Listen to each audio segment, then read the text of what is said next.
Good morning to everyone. Today's class is the drugs for the ischemic heart disease. This ischemic heart disease is a group of the syndrome leads to the myocardial ischemia. And when there is an imbalance between the supply and demand, and which leads to the myocardial ischemia. Ischemia, which decreases the supply of the nutrients and also decreases the wash out of the toxic substances, metabolic substances. And hypoxia, it may be due to the anemia or the other associated disease, especially the lungs disease. It is leads to the decrease in only oxygen, supply of the oxygen. And these are the risk factor of the ischemic heart disease. One is the age. It is more prone for the elder people. Sex, male are more susceptible. Familial history and ethnicity. These are the non-modifiable disease, and modifiable disease is the that can be modified, that can be minimized. One is the hypertension. Is a very good risk factor for the ischemic heart disease. Smoking and cholesterol, especially LDL cholesterol, triglycerides, diabetes mellitus, and lack of the physical exercise. These are the modifiable risk factors, and these are the non-modifiable risk factors. You see, the atherosclerosis, it is the innermost layer of the blood vessel, that is the endothelium, which regulates the tone of the blood vessels. It not only a simple layer of the blood vessels, it is a very important layer. It regulates the whole of the, you see, the lumen of the blood vessels, and you can see the cardiovascular activity, from where the nitric oxide prostaglandins are continuously synthesized and released, which causes dilation of the blood vessels, or constrictor get also releases, and when there is a balance between the constrictor and dilator, which maintain the tone of this wall, and lumen of this wall is regulated by either of the release of the constrictor and dilator. And when there is endothelial dysfunction, either by the diabetes mellitus or hypercholesteremia or atherosclerosis, you can see these are the cells, monocytes and platelets get invaginate into the endothelium and enter into this intima layer, and where it get proliferated, and it's maybe responsible for the ultimately generation of this um, fatty streak and atheroma, and which decreases the ultimately lumen of functional lumen of these blood vessels. And it has been seen that the 90% case of the ischemic heart disease where this atherosclerosis is the major things.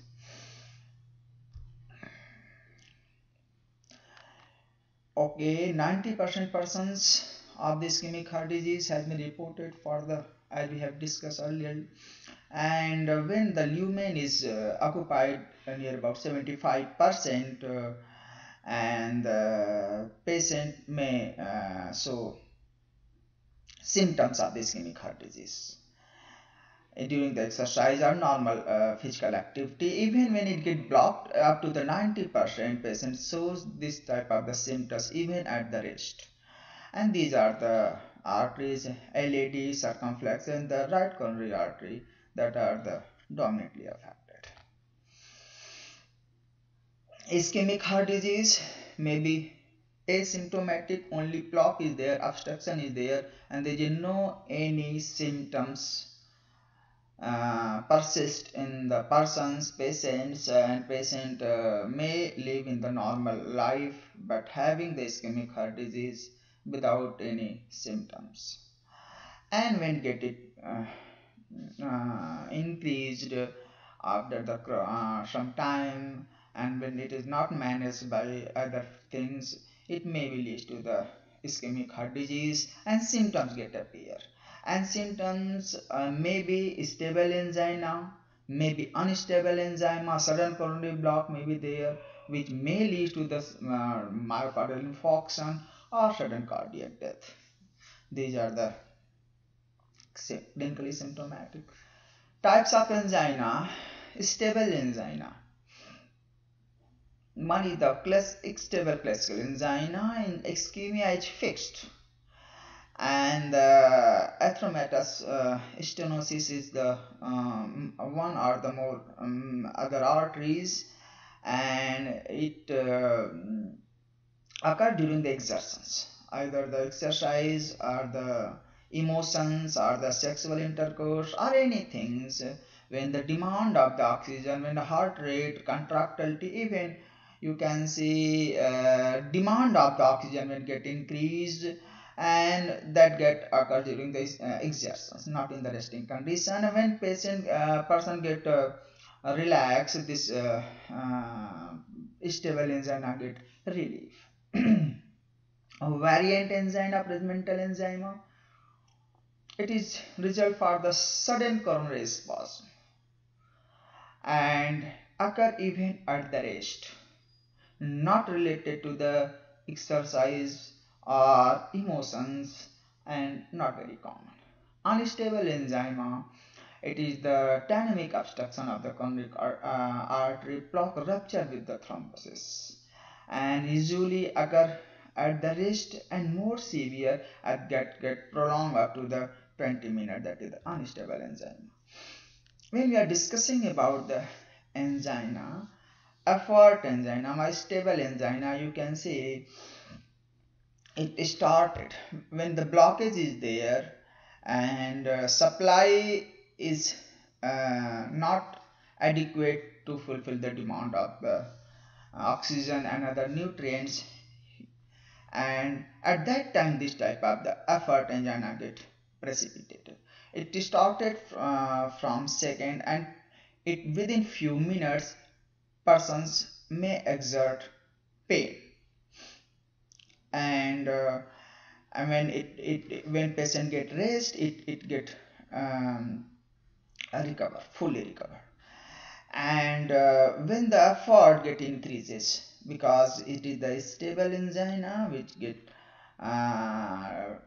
occurs during the exercise, when the demand get increases, and when the efforts increases like this, and when it reach to the sport efforts, pain get appear. Before the pain, anginal pains, it first thing is the ischemia, when the demand and supply is not matched, and which leads to the diastolic dysfunction. It means heart is unable to properly relax, and further it leads to the systolic dysfunction with the problem in the contractility and ECG sense and dyspnea. And here you can see when it effort get increased up to the sport effort, person may feel pains and symptoms, and ECG get changed, and when patient get rest, relax, it get recover, pain get relief, ECG become normal, systolic recovery is there, and myocardial stunning is there, and after the few hours it totally get normalized. This is the classical form of the angina. Friends, when you are discussing about the myocardium, the action potential generation is differ from the action potential generation from the other tissues. Here you see in the heart, the slow phase 4 is the something like this, And but in other tissue you see that there is a phase flow force slope, there is no any slope. And when the action potential is there, generated any impulse there, first calcium or positive channels get open, and further it get to the opening of the potassium channel. Then there's a plateau phase due to calcium and potassium, then at last sodium potassium pump, that you are already read in the previous classes. But in the case of the cardiomyocytes, this slope is very important. And this slope is important because presence of the leak channel, funny channel, and the resting stays here. Some due to the presence of leak channel, the phase 4 is not stable, it get depolarized like this. And when it reaches to the threshold value, sudden opening of the positive channel is there. And this phase 4 is very important. And this slope is maximum in the case of SA node. And this one thing, the slope is maximum in the case of SA node in comparison to the AB node, bundle of His and Purkinje fibers. And the gap between the resting membrane potential and threshold potential is minimum in the case of the SA node. That's why this SA node act as a pacemaker. And this slope, the drugs which increase the slope, like the norepinephrine, adrenaline, increase the heart rate, and the drugs which decrease the slope, like the acetylcholine, decrease the heart rate.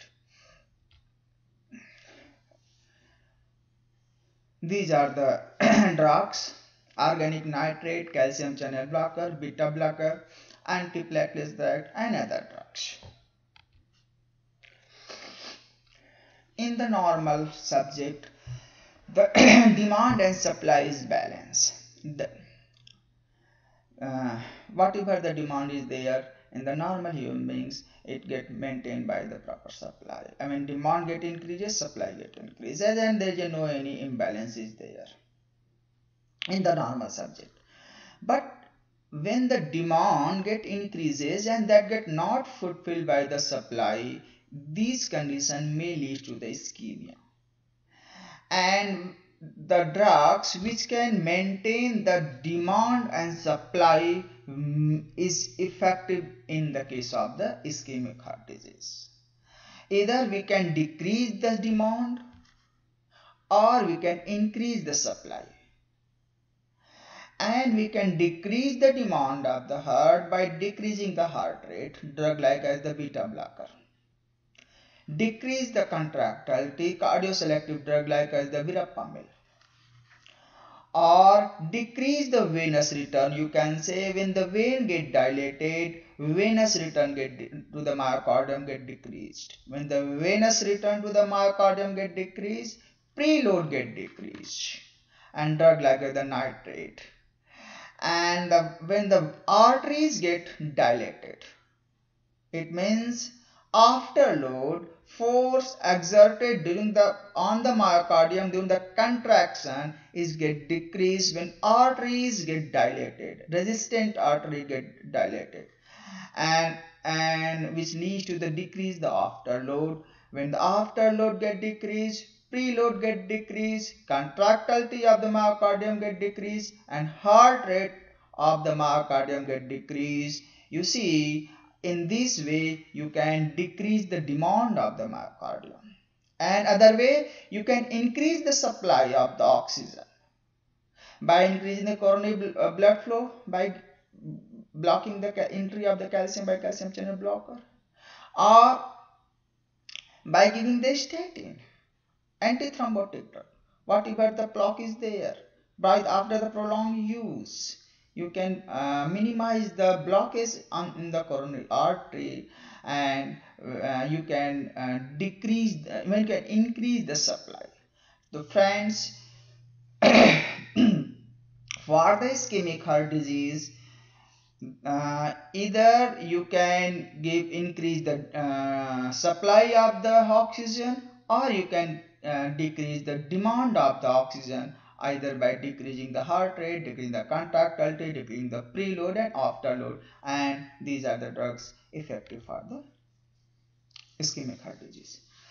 And when we are discussing about the drugs which effective in the angina. First is the beta blocker, selective beta 1 receptor blocker, because beta 1 are more dominantly present on the myocardium, and these are the beta blocker and calcium channel blocker, cardioselective calcium channel blocker, especially verapamil. Diltiazem is a mixed. It may block the calcium channel on the myocardium, and it also block the calcium channel on the blood vessels like lymphodopain, philodopin. Here, decrease the heart rate either by beta blocker or decrease the contractility by the calcium channel blocker. And metabolic agents, the some drugs which decrease the fatty acid metabolism and shift the myocardium from the fatty acid metabolism to use glucose, because fat can require more oxygen as comparison to the glucose, and therefore you can decrease the demand of the oxygens. And here the nitrate and calcium channel blockers, and which nitrate act on the veins selectively, preferably act on the veins, dilate the veins, and calcium channel blocker act on the arteries, and you can see the reduce the vein, when the vein get dilated, reduce the venous return and reduce the preload. When the artery get dilated by the calcium channel blockers, even the nitrates, and you can see the afterload get decreases. And some special drug like the funny channel inhibitor, and which can decrease the act on the SNO, decrease the heart rate, and therefore decrease the demand of the oxygen. So friends, the drugs may act on the arteries, dilate the artery, especially calcium channel blocker, decrease the afterload. The drugs which dilate the veins increase the lumen of the veins, decreases the myocardium venous return to the myocardium, decreases the preload. Drug like the nitrates beneficial in the angina. The drugs which act on the myocardium like the beta blocker decrease the heart rate and decrease the demand of the oxygen. Is same thing with the verapamil and diltiazem, calcium channel blockers, which decrease the heart rate, decrease the contractility, act as a negative inotropic, and therefore effective in the management of the ischemic heart disease. And the metabolic agents which shift the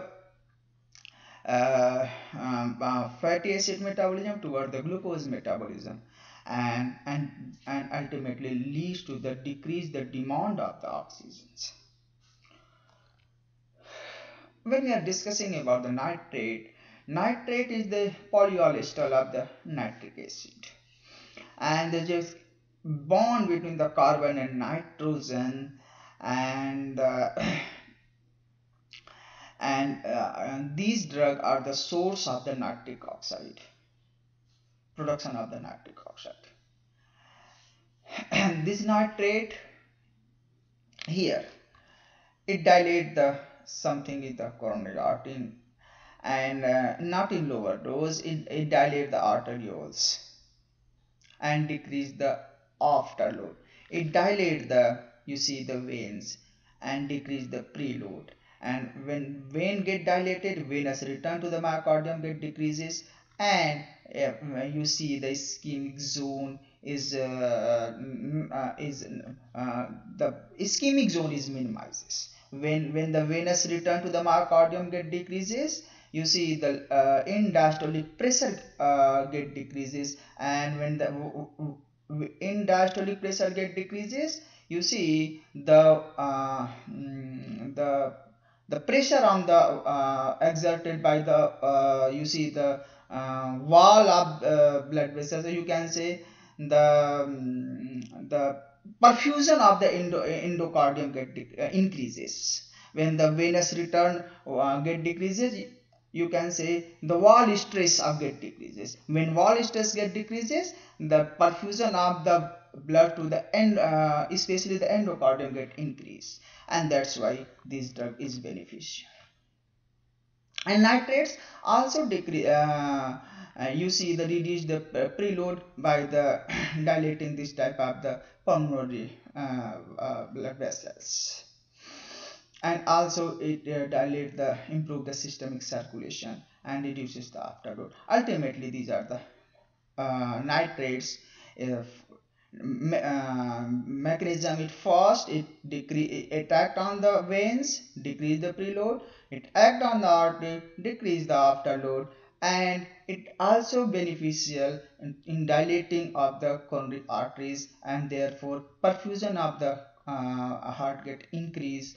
And when it venous return to the myocardium get decreased, wall stress of the myocardium get decreased. When wall stress on the myocardium get decreased, you see the perfusion of the subendocardial region in the heart get improved.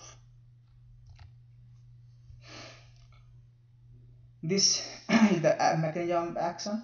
This nitrate, either the glyceride trinitrate or isosulfide trinitrate, produces nitric oxide. This nitric oxide able to activate guanyl cyclase. When the guanyl cyclase get activated by this nitric oxide, it produces cyclic GMP.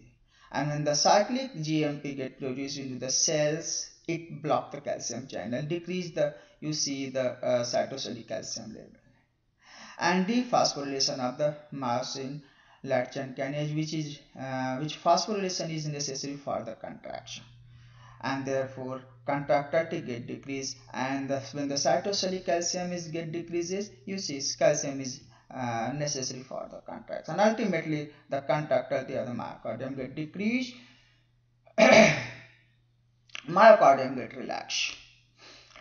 And the major anti-anginal action of the nitrate: first act on the veins, preferably act on the veins, dilate the veins, preload get decreased, and in-diastolic pressure get decreased. When the in-diastolic pressure get decreased, perfusion of the blood to the subendocardial region get improved, because wall stress get decreased due to the decrease of the venous return,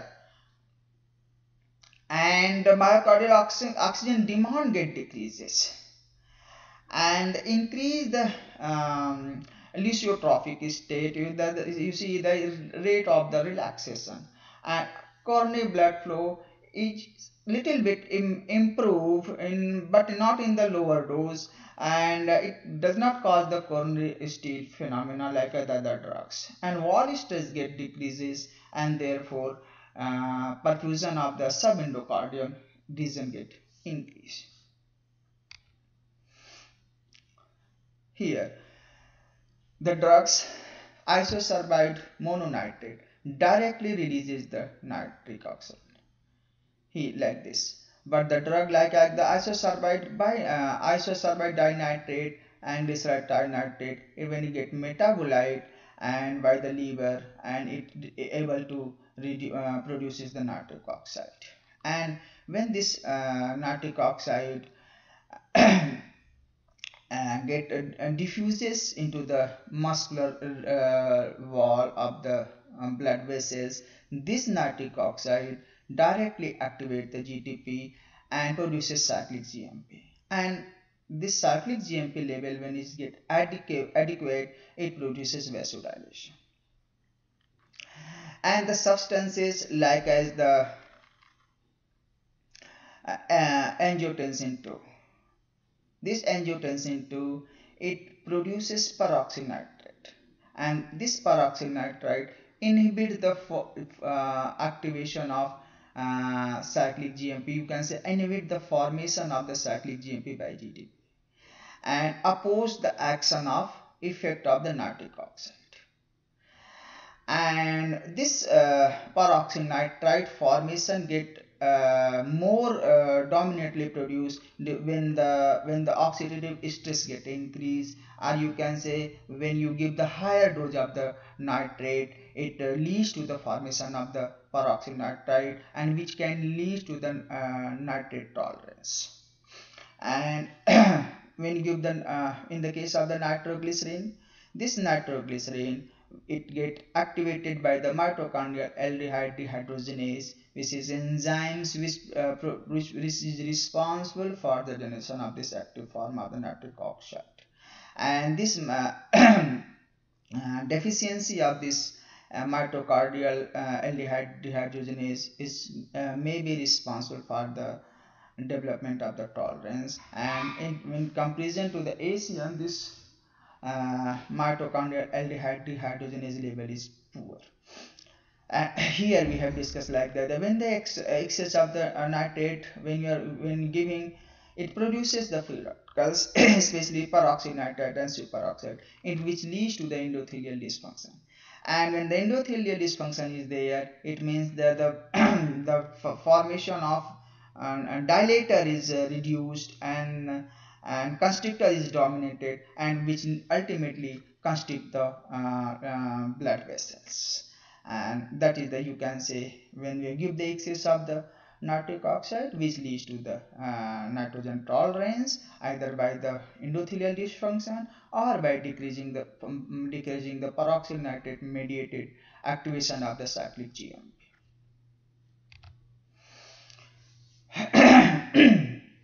These are the drugs: glyceride trinitrate, isosorbide dinitrate, isosorbide mononitrate, used in the angina, acute pulmonary edema, and acute hypertension. And these are the nitric oxide mediated vasodilation of the large venous and arterioles, in comparison to the small arterioles, and decreases the preload and afterload. Short acting formulation like the glyceride trinitrate, isosorbide dinitrate are preferably first choice of the for the vasospasmic angina, and second choice for the prevention of the exertion angina, and headache, dizziness, postural hypertension, and even in the higher dose syncope may be side effect. Tolerance is there, so there is a gap, 8 hours of the gap should be given to the patient. Those are using this type of the drug, and do not use by the giving the other dilator, other nitric oxide enhancer like the phosphodiesterase 5. It may be leads to the severe adverse effect. Other drug is the molsidumine. These are the direct nitric oxide donor used for the angina, but is not having some additional benefit as comparison to the other drugs. Inhaled nitric oxide is the effective for the pulmonary vascular bed, and also used for the pulmonary hypertension. You see how the nitrate, peroxide nitrate, is developing resistance. When you give this excess of the nitric oxide, this oxidase pathway get increased. When the oxidase pathway get increased, it produces the peroxynitrate. And angiotensin 2 itself is a strong activator of the synthesis of the peroxynitrate and other nitric oxide. And in the presence of the nitrate, the free radicals, even the peroxynitrate formation, get increased by the smooth muscle cells, especially by the angiotensin 2. And this excess of the nitrate directly exert the oxidative stress on endothelial cells, and which can lead to the endothelial dysfunction by directly acting on the endothelial cells, or the nitric peroxynitrite produced by other cells of the vascular smooth muscles. They also act on the endothelium, which leads to the endothelial dysfunction. And friends, for the coronary artery disease, for the ischemic heart disease, the normal functioning of the endothelium is very, very important. We can minimize this type of the things by either giving the carbidopa or the atorvastatin or the angiotensin blocker. And the pharmacokinetic of this Severe hypertension with the PDE5 inhibitors on tolerance get developed, and therefore it should be a proper gap of the 8 hour to reduce the tolerance, and high dose should be avoided. And this aldehyde dehydrogenase 2 deficiency may lead to the development of the tolerance, that is the poor in the case of the ASEAN. And when discussing about the GTN glycerol nitrate, it manufactured as an explosive, and the workers which are involved in the manufacturing of this type of the drug feeling severe headache, dizziness, postural weakness, and the first several days of the early stage of the their working, and the tolerance get developed, and we reach to the organic nitrate dependence, and incidence get increases even of the acute coronary syndrome during the first to the 3 days period from the working without any disease. And when you give this nitrate with this PDE5 inhibitor, this PDE5 inhibit the phosphodiesterase, which is responsible for the degradation of this cyclic GMP to GMP, and the cyclic GMP level get increased. Whatever the cyclic GMP level produced by the nitrate, it not get inactivated by the PDE5, and when the cyclic GMP level will get increased, it may lead to the vasodilation. Even the penile erection is there, and when excess dilation is there, and that may get fall in the blood pressure and syncope, that may be dangerous for the old age people. Cardiac arrest may be there. Uses in the case of the stable angina, and the prophylaxis for short-acting nitrate prior to the exercise or stress. No prognostic benefit with the chronic treatment. And variant angina, especially the long-acting nitrate. And for the acute coronary syndrome, it is the second line of the drug, and also beneficial for the congestive heart failure. And it is the nitrate tolerance. You see, the nitrate tolerance is due to the development of the peroxynitrate, and this type of the peroxynitrate formation may be minimizes either by giving the vitamin C or giving the carbidool and or this hydrolazine. And when you are giving the nitrate, it suddenly leads to the vasodilation, and therefore reflex neurohumoral activation is there. And when there is reflex neurohumoral activation is there, more renin, more angiotensin synthesis get started, and this angiotensin further leads to the vasoconstriction, and may oppose the effect of the nitric oxide, oppose the effect of the nitrate, and therefore this when you give the AC inhibitor along with the nitrate, it minimizes this type of the reflex neurohumoral activation mediated angiotensin 2 mediated vasoconstriction. Now second drug is the calcium channel blocker, inhibit the calcium influx by the L type of the channel, vasodilation, negative inotropic and chronotropic effect. And we are discussing about the calcium channel blocker. There are three types of the calcium channel blockers. One is the verapamil.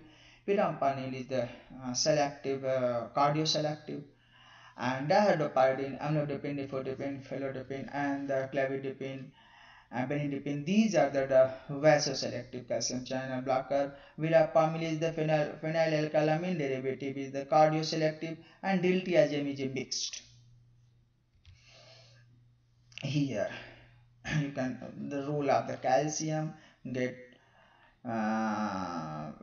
you see the major role of the calcium is for the contraction, and this calcium is regulated either by this pump, either by the calcium ATPase, and these are the calcium they are present in the sarcoplasmic reticulum. When it get activated, it comes from this type of calcium released to cytoplasm and produces contraction. All you are knowing like this mechanism.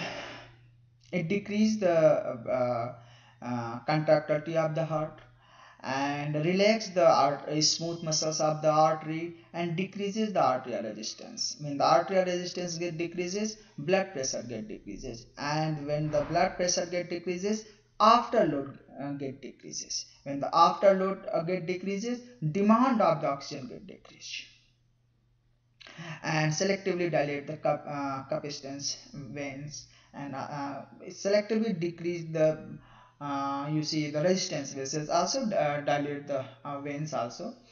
And the negative inotropic, due to the you see the peripheral vasodilation, baroreflex mediated increase the sympathetic tone is there. When the blood artery get dilated, BP get fall down, and there may be central sympathetic activation may be there. Sympathetic tone get increases. Verapamil preferably dilate the arteries, and therefore verapamil act on the heart and decrease the heart rate, and therefore decrease the demand of the oxygen. Dihydropyridine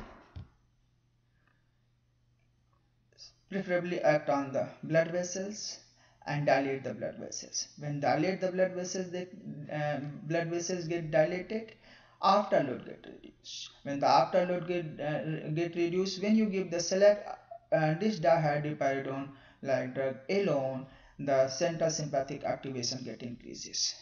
And friends, when you give the drug like the nifedipine, short acting drug nifedipine like drug, and it leads to the sudden vasodilation is there, and that leads to the overactivation of the central sympathetic outflow is there, that unopposed action of the you see effect on the heart rate get increases, and that may lead to the further exaggeration of this type of the ischemic insult. That patient having the coronary artery disease should not be given the drug like nifedipine in large dose. And the verapamil drug, it is the cardioselective, negative inotropic, negative chronotropic, decrease the heart rate and decrease the demand of the oxygen. Also act on the blood vessels, but not at the extent of the dihydropyridine. And this dihydropyridine also act on the heart, but not at extent to the verapamil, and ultimately decrease the cardiac output and heart rate. Nifedipine is a very short acting drug. T-half is the 1.8 hours. Suddenly like this, the nifedipine suddenly dilate the blood vessels, and you see if plasma concentration get fall down. And when you give the patients having the ischemic heart disease single drug of the nifedipine, it dilates the blood vessels, and there may be reflex stimulation of the sympathetic system, reflex activation of the heart, and maybe tachycardia is there, and maybe myocardial infarction is there. Amlodipine is the comparatively good drug, having the better T-half, and less reflex tachycardia has been seen in the case of the amlodipine. And clevidipine is used for the perioperative hypertension. These are the inhibitors. When because this drug is metabolized by this CYP3A4, and in the drugs which inhibit this type of the enzymes, bioavailability of this calcium channel blocker get increased. And then inducers, when you give the rifampicin and carbamazepine like drug, decrease the bioavailability. And verapamil is a strong this CYP3A4 inhibitor, and also inhibit the PGP glycoprotein, that is the membrane transporter, and that may lead to the efflux of this type of the drugs. Not be combined with the beta blocker. Verapamil should not be combined with beta blocker because both are the cardioselective. Beta blocker decrease the heart rate, and even the verapamil also act on the heart, decrease the contractility. That may be contraindicated, that may be dangerous. For the variant angina, it is the first choice of the drug, effective in the case of the most of the patient, about 90% of the patient. And for the exertional angina, effective but no life prolonging efficacy. Dihydropyridine, when you are giving the dihydropyridine to minimize the tachycardia, dihydropyridine, especially the nifedipine, should be combined with the selective beta blocker. And also for the supraventricular tachycardia, cardioselective drug like the verapamil is preferred. Other drug is the beta blocker. Cardioselective beta blocker, atenolol, bisoprolol, metoprolol. Beta blocker act on the SA node and decrease the heart rate, and act on the AV node, decrease the conduction of the impulse, also decrease the heart rate. Act on the the ventricle, reduce the contractility, and also minimizes the arrhythmia, that is the common problem in the ischemic heart disease. So friend, beta blocker, when you give the beta blocker, decrease the heart rate and decrease the conduction, even decrease the contractility, and therefore ultimately that when the heart rate get decreased, contractility get decreased, of the myocardium get decreased, ultimately the demand of the oxygen get decreased. And one additional mechanism of the beta blocker is that it shifts to the fatty acid metabolism toward the glucose metabolism also, and therefore the demand of the oxygen get decreased. Decrease the myocardial oxygen demand, negative chronotropic, inotropic, decrease the ultimately systemic blood pressure, and reverse the steal phenomena when the and you can say reverse the Robin Hood phenomena. These are the noble drug which may act on the funny channel, and especially those patients which are beta blocker are the contraindicated, and decrease the rate of impulse generation and may decrease the heart rate. And ranolazine like drug increase the sodium influx, and these diet of that trimetazodine like drug that is inhibit the fatty acid metabolism and shift the fatty acid metabolism toward the glucose metabolism, and therefore net oxygen demand of the myocardium get decreased. These are the novel drug and very effective and useful in those, especially in those cases where the other drugs are contraindicated or not tolerated. We are now discussing about the antiplatelet drug. Aspirin is a very wonderful drug. Reduces the incidence of the myocardial infarctions, and low dose of the aspirin reduces the myocardial infarction in the patient in the chronic and stable angina. And at a dose of the near about 160 mg to 325 mg reduces the mortality in the patient presenting with the unstable angina, and it having the good effect when it combined with the clopidogrel. And the drugs like the hirsudine and bivalirudin also effective and directly inhibit the clot bound thrombin, which are not affected by the cyclic inhibitors and are function independently of the endothelium 3. And these are the GP2B and 3A blocker. These are the drugs ineffective in the preventing of the complication of the percutaneous coronary interventions. These are the drugs. Aspirin here inhibit this TXA2 mediated platelet aggregation. These are the drug Varopaxil inhibit the thrombin mediated this platelet aggregation. This couplet-like drug inhibit the ADP mediated platelet activation recruitment, and these are the GP2A and 3B like drug, Epciximab like drug which inhibit the inhibit this GP2 B and third A mediated platelet aggregation. New drug is the gene.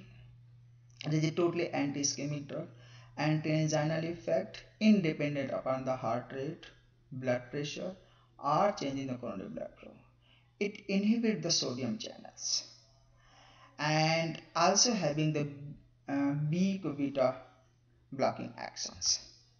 Reduces the calcium overload during the ischemic insult, during the ischemia is there, and therefore demand of the oxygen get decreases. It also inhibit the LC3K8T and therefore inhibit the fatty acid metabolism and shift toward the carbohydrate metabolism, and ultimately it decrease the demand of the oxygen. First, I am repeating, it is a sodium channel blocker. It inhibits the calcium channel that get overactivated during the ischemic insult, and it also shift toward metabolism of the glucose by inhibiting the LC3K8T, and therefore ultimately the demand of the oxygen get decreases without affecting the heart rate, without affecting the blood pressure. Oral absorption is slow, taking 4 to 6 hours, and bioavailability varies from 30 to 50%, and metabolized by CYP3A4, so it should be given.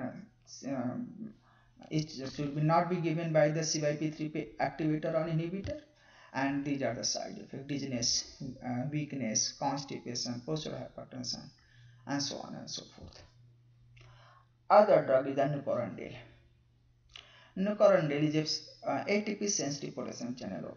ATP sensitive potassium channel present on the mitochondrial inner membrane, and when this ATP sensitive potassium channel get open, it produces preconditioning like effect. And preconditioning is the phenomena where the brief episode of the ischemia is given before the prolonged ischemic insult. So, and this brief episode of the ischemia followed by reperfusion when given to the before the prolonged ischemic insult, and that's give training to the myocardium for adaptation in the prolonged ischemic insult. This type of the phenomena known as the ischemic preconditioning. And for the ischemic preconditioning, activation when you give the brief episode of the ischemic insult followed by the reperfusion before the prolonged ischemia, this ATP sensitive potassium channel which are present on the inner mitochondrial membrane get activated, get open, and when you give the directly KATP channel opener Nucorandil like drug, it produces preconditioning like the effect like the, and that is known as the pharmacological preconditioning, and which produces protection of the heart during from the ischemia reperfusion induced injury. And side effect is flushing, palpitation, weakness, headache, dizziness, and not used nowadays very.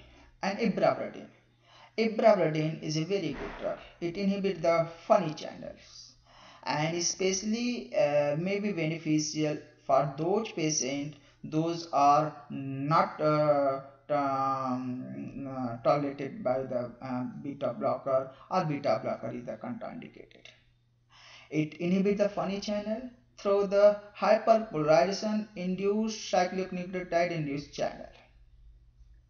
It blocks the funny channel through hyperpolarization generated cyclic nucleotide activated channels without acting on the beta receptor. Decrease the heart rate, decrease the demand of the oxygen. It is a very good heart lowering drug, and it is effective that we have discussed and those patients, those are not tolerated by the beta blocker. It blocks the pacemaker, especially SC cells of the funny channels, and which are open during the diastole period, which we have already discussed. First, and you can say it decreases the slope of phase 4 diastolic depolarization and decrease the heart rate. And selective blocker of it current by the iprasidine result in decrease the heart rate restriction without any electrophysiological or the negative inotropic and negative chronotropic effect, and therefore demand of the oxygen get decreases. And it is used for the chronic stable patient, those are not tolerated by the beta blocker, and also used for the minimize the tachycardia. Trimetazidine. Trimetazidine, it is a inhibit the long chain 3 ketostyrene coenzyme A and inhibit the beta oxidation and partial shift the free fatty acid metabolism to the glucose oxidation, and therefore demand of the oxygen get decreases. And the patient which are adequately controlled, not adequately controlled by the log and nitrate or the beta blocker or the calcium channel blocker, this drug may be effective. And T-half is the 6 hours. Side effect is the gastric burning, dizziness, fatigue, muscle cramp, and effective in the condition where the other drugs, especially the beta blockers and calcium channel blockers, are not used. And it has been widely used in France but not used in the UK and USA.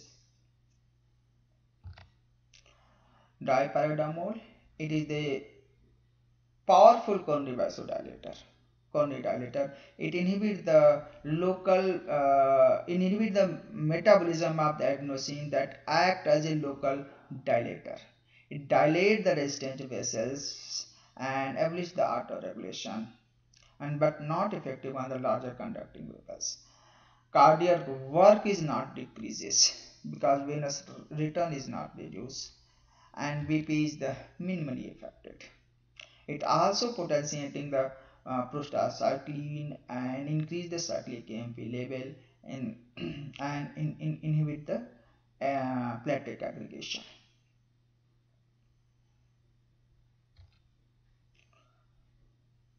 Oxyphenetrine is the drug is improve the myocardial metabolism so the heart can sustain tolerance in the ischemic condition better, and used for the angina and myocardial infarction over 3 decades. It can diminish or alter the test sensation, that is the side effect. Okay friends, we have covered the very important topic, drug used for the ischemic heart disease. If you have any problem, then don't hesitate to ask me. Thank you very much. And you can write a mail on hnyadav@gmail.com.